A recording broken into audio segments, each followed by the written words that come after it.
No, there is nothing wrong with your TV. Do not adjust your headset. That is... Remember them old VCR cleanup tapes you'd have to put in? We're going to have to run a cleanup tape through our combine.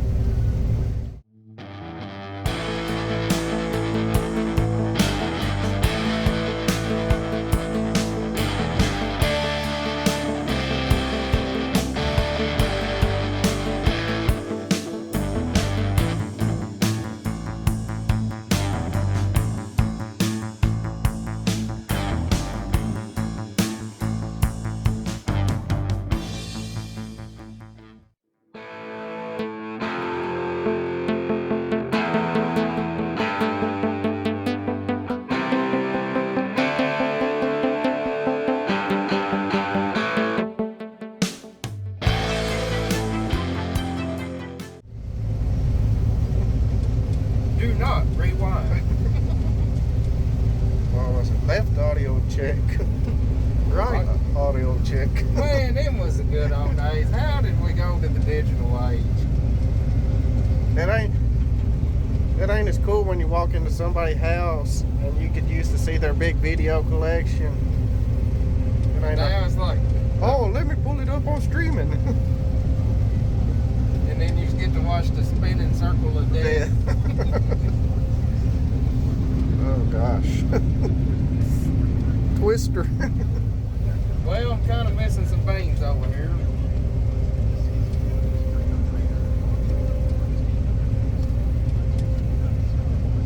Get us some of that auto steer.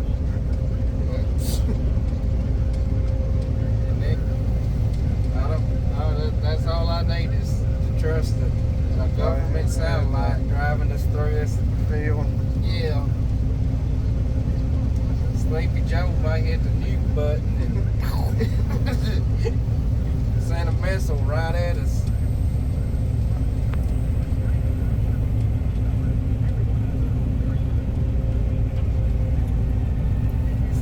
Some of these beans responded worse to the water than others. I think it depends on if the water got up in them. I don't think it hurt the yield too bad, but if it got over them, look at that, I'm missing what, 6 inches? Not too bad.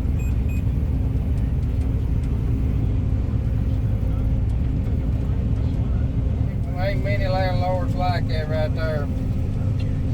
Mr. Bob is going in front of us. These beans got underwater and Mr. Bob is going in front of us picking the driftwood out of the beans for us.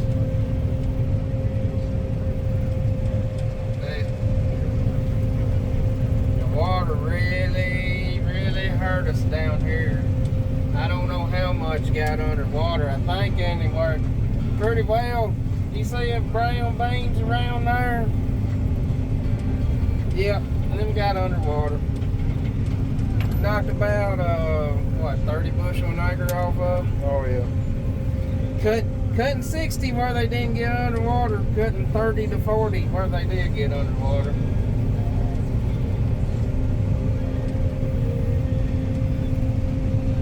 Gonna knock our farm average down from 60 to probably 40.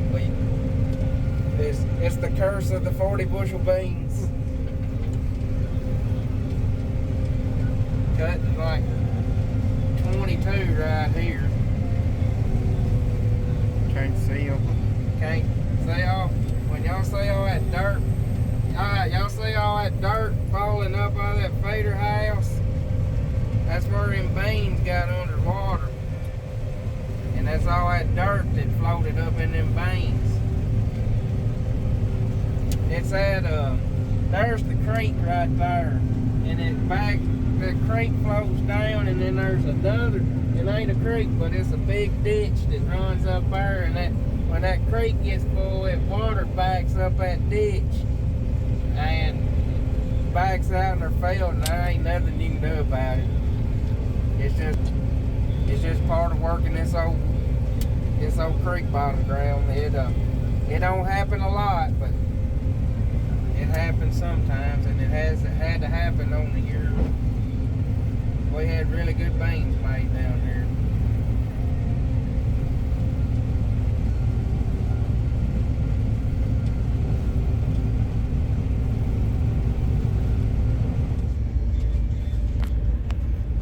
Robert's been riding with me on this flooded ground.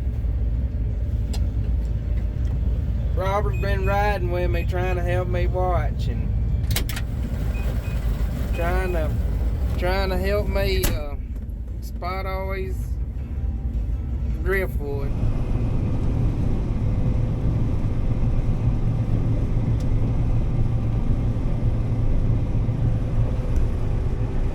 But they alright. We're just creeping along here.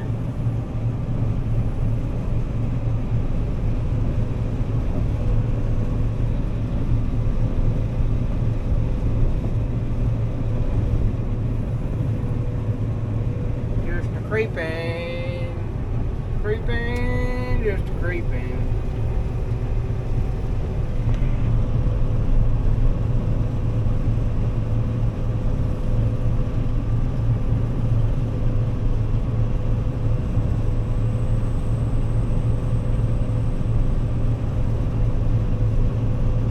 I'm really wishing I'd fungicided more beans and put foliar feed on more beans.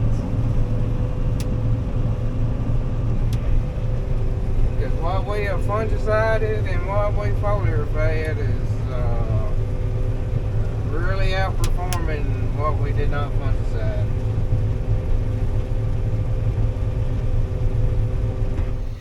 Well, good afternoon from what was formerly a bean field and is going to be a wheat field in 2024. I'm out here checking on a few things. I'm going to have to adjust the depth on my disc. We're doing something I hadn't done in a long time, and that is sowing some wheat. I'm looking here, you know, seeing that we're covering up all the wheat good. Not seeing any wheat left on top. Let me get out here where there's not much residue. You can see our wheat seed. Right here's the wheat seed. And then you can see some of the fertilizer. That's a Prel.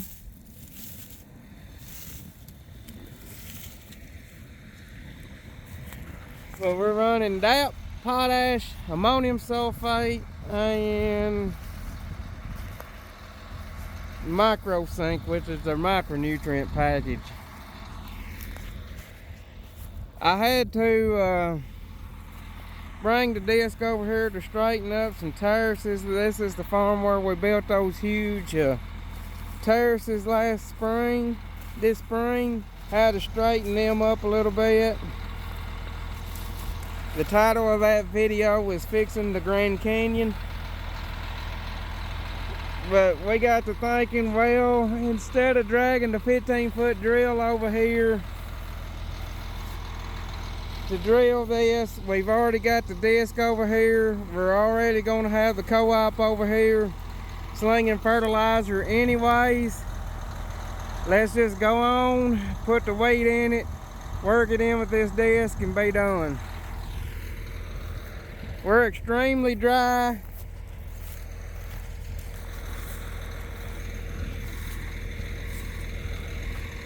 So I'm working it pretty deep. I'm working it pretty deep to mix in some moist soil. Hopefully get our wheat germinating. They always say plant in the dust and your beans will bust. Well, we're planting her in the dust. Skipping every other pass because, you know, I got the crazy train, as I call it. Gives me more room to swing around and turn.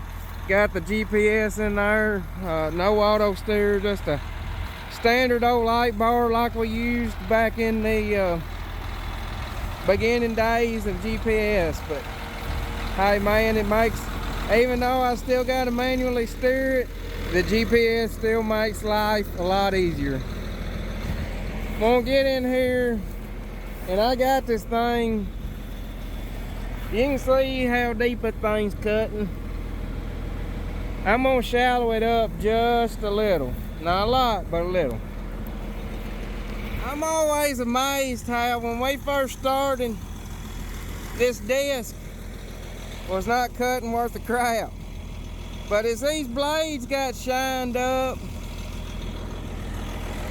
it started cutting deeper and deeper and deeper. It's amazing that rust on them blades will hold that machine out of the ground.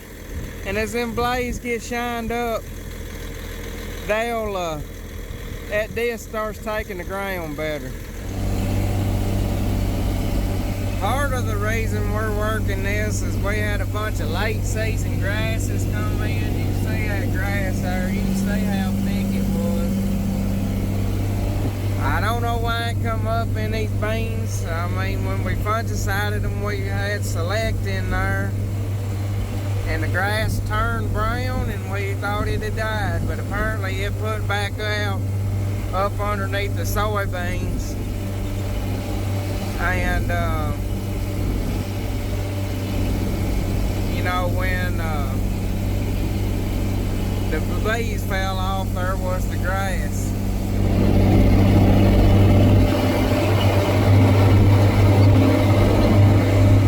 Right there's public enemy number one. Darn thing's the reason, part of the reason I can't make darn beans over here.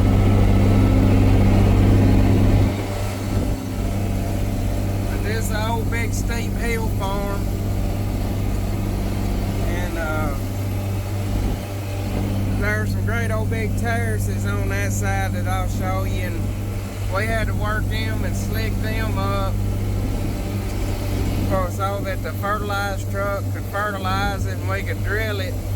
Well, I decided if I'm going to have to bring the disc over here,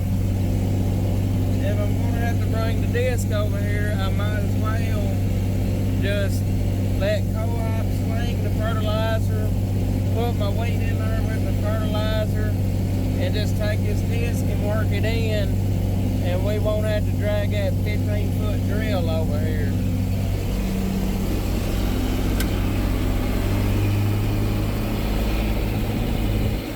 Granny, come up. I kind of wanted to buy a little 4-wheel drive tractor this winter, like a John Deere 8560 or something like that to pull this disc with. I didn't want no great big one because I don't really want any bigger implements. I just want to have more horsepower than I need. Otherwise, to pull through them tough spots. You see how rolling these old farms are. If you're on flat ground, this old 4650 runs off with the disc. But sometimes pulling them old hills like that, it really works it. But I'm on my last long pass. There's going to be some corners I got to work out. I got to work my inroads out. So I'll bring y'all back when something a little more exciting's happening.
she goes, another piece of equipment from the beginning of our farming career gone.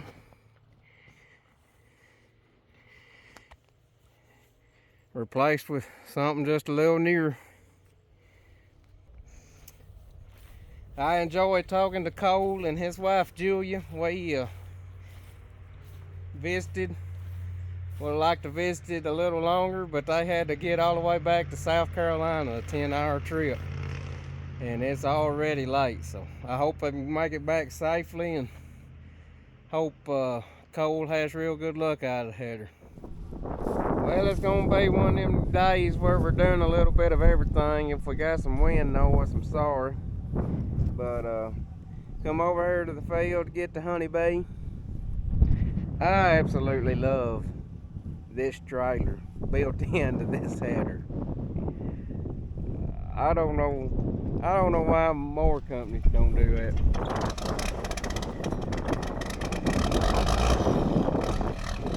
Oh, Granny is a little chilly this morning. Robert's gonna let her warm up there a minute or two. I'm in a short sleeve, but trust me, I'm a little chilly this morning.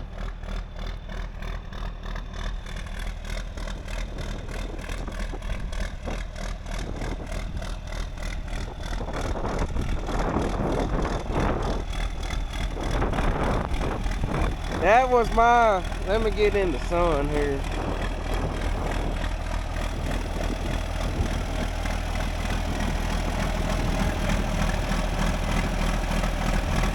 That was my granddaddy's main tillage. That tractor always done the tillage. And let me tell you, she's pretty hot. She runs out of traction before she runs out of ponies. That's the main problem with them tractors. They just run out of traction. They got plenty of ponies. Well, that 4650 of mine, it's got wheel weights, and I got the rear tires full of fluid, so it's tied to the ground. But sometimes you can pay the penalty for tying them to the ground too much. Liable to shuck something in the rear end loose. Alright, I don't want to follow Robert, so I'm going to get in front of him.